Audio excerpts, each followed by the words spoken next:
Tu veux enfin la vérité sur le stop loss en trading? Oui, parce que tu entends tout un tas de choses sur Internet, mais tu entends surtout jamais la vérité. Donc tu vas entendre de tout, tu vas entendre le son de cloche comme quoi le stop loss, il ne faut pas le mettre, tu vas entendre comme quoi c'est obligatoire. Le fin mot dans tout ça, c'est qu'est-ce que la vérité? Alors déjà, il faut savoir que la vérité, il n'y en a pas, c'est assez abstrait, mais c'est du personnel et ça va dépendre vraiment de toi.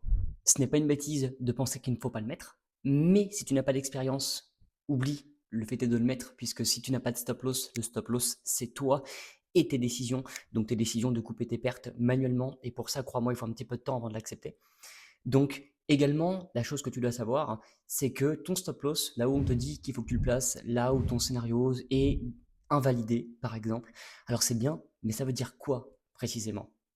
Le truc, c'est que tu oublies une grande chose dedans, c'est qu'il y a la patience et la prise de liquidité. Ce qui veut dire que même si tu mets ton stop loss là où tu penses que le marché désinvalide ton scénario, eh bien tu risques de te faire prendre quand même parce que tu es en transaction trop tôt. Et c'est bien pour ça que de temps en temps tu te fais stopper. Mais ça ne veut pas dire que ton scénario n'est pas bon et que le trade ne t'aurait pas donné raison.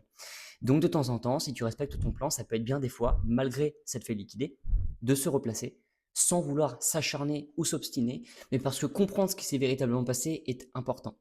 Donc quand tu n'as pas de stop loss et que tu es capable de t'auto-gérer, ça peut être plus sympathique pour toi. Mais en revanche, si tu n'es pas capable d'avoir tort et de couper une perte, oublie l'envie de ne pas mettre de stop. Maintenant, je pense que la solution la plus optimisée, c'est ce que je dis depuis tout à l'heure, c'est de la patience. Ça veut dire que tu peux très bien avoir un plan en tête. Voilà, ça c'est très important d'avoir un plan en tête, d'avoir un scénario 1, un scénario 2, etc.